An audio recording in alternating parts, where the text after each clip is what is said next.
let's start with some questions here. I'm going to present them to Daniel Poehler. And if our other presentation guest here has something to add to it, we'd be happy to do that. So let's go with Daniel. Will financial institutions be permitted to access FinCEN's beneficial ownership registry?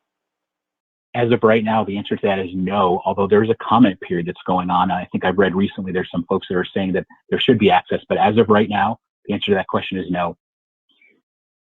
Is there anything you'd like to add to that response, Dennis?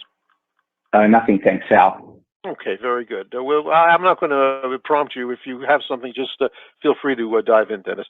Okay, Dan, can you provide more information on the types of reports and searches your company allows bots to use? Sure. So we have many searches. We have about 75 different searches and reports that are available in an online portal.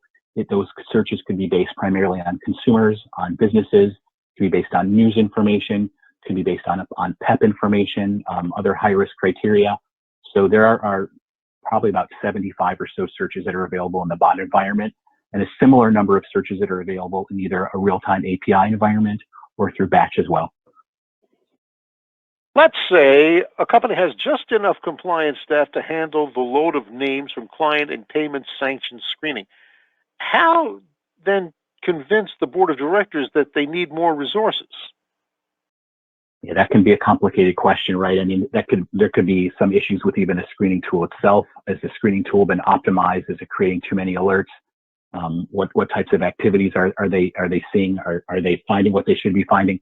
There's lots of ways to answer that question, and I think whoever asked that question, if we could get your name, we're happy to follow up with you, because there's a lot of ways we could answer that to help you.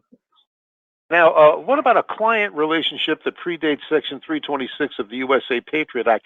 Is there any efficient process to obtain the risk these identities pose to a bank? Yeah, that's a really good question. So as I mentioned in my portion, Section 326 of the USA Patriot Act went live on October 1st of 03. And we see this commonly where banks will have relationships that predate 10/1 of 03, and they've never asked for the appropriate information. They may be missing a date of birth. They may be even missing a social security number, but there's an embarrassment factor to go back and ask them about their identity information after so many years. So there are times when LexisNexis can help, where we can actually take those names, we can batch them up, and we can actually send what we believe to be the correct fields there. I'm not saying that we advocate always change your information, your bank records based on what we have, but we can directionally help for that same scenario, and we're happy to talk to whoever wrote that if there's something we can do to help.